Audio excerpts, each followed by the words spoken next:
Chapter 12. The Stolen Hours. Rain hammered the windows, relentless, heavy enough to drown out the city beyond the walls. Marcus woke choking. Black ash erupted from his mouth as he rolled violently onto the floorboards, coughing hard enough to tear pain through his chest. His lungs burned. Every breath felt poisoned. For several seconds, he couldn't understand where he was. Dark room, broken furniture, water stains spreading across a cracked ceiling. A single lantern glowing dimly near the corner. The air smelled of mildew and old smoke. Marcus pushed himself upright slowly. His entire body trembled, not from injury, weakness. A deep, unnatural exhaustion soaked through him like poison in his bones. The blackout. Memory hit him in fragments. The gala, Adrian, the shadows. Then, nothing. Marcus looked down at his hands. The black veins were gone, but faint burned-like fractures remained beneath his skin, barely visible under the dim light. His breathing quickened. How long? His voice sounded rough, disoriented. Marcus forced himself to stand. Pain shot through his legs immediately.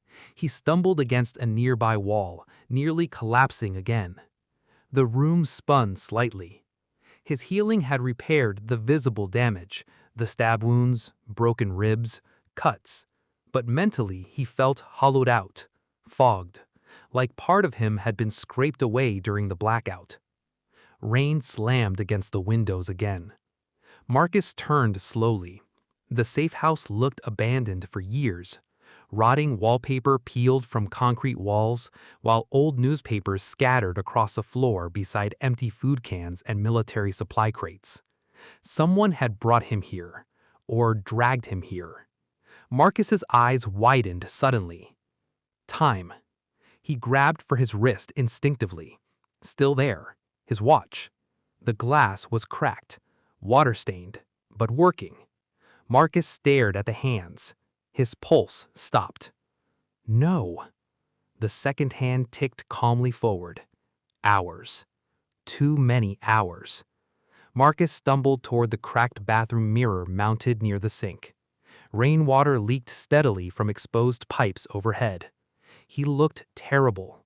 Pale skin, sunken eyes, blood dried across his collar. And fear. Pure fear. Marcus stared at his own reflection while the watch ticked loudly in the silence. Tick. Tick. Tick. Too much time. The blackout had taken too much time. No. He turned immediately toward an old television sitting beside the window. The screen flickered weakly after 3 attempts before finally sputtering to life through heavy static. News anchors appeared. Emergency footage rolled beneath them. Destroyed ballroom, police barricades, smoke pouring from the Harrow Grand Hotel. Marcus barely listened to the words. His focus locked onto the date displayed in the corner of the screen. He froze. The world seemed to narrow around him. 48 hours. Gone. Marcus stared at the television in disbelief. 2 entire days erased. The female news anchor continued speaking urgently. As authorities still searching for suspects connected to the catastrophic explosion at the Harrow Grand Hotel that killed billionaire Adrian along with multiple private security personnel. Marcus barely listened. 48 hours. Lily had been alone with them for 48 hours. His breathing became sharp and uneven. The broadcast shifted suddenly. Another anchor spoke over aerial footage of the city skyline. In other news, tomorrow night's rare lunar eclipse is expected to draw massive crowds downtown for the citywide Convergence Gala celebrations. Marcus's blood ran cold. Convergence. The screen displayed the eclipse timeline beside the weather report. Tomorrow night, the celestial convergence. Marcus stepped backward slowly. The room suddenly felt too small. Too late. He was running out of time.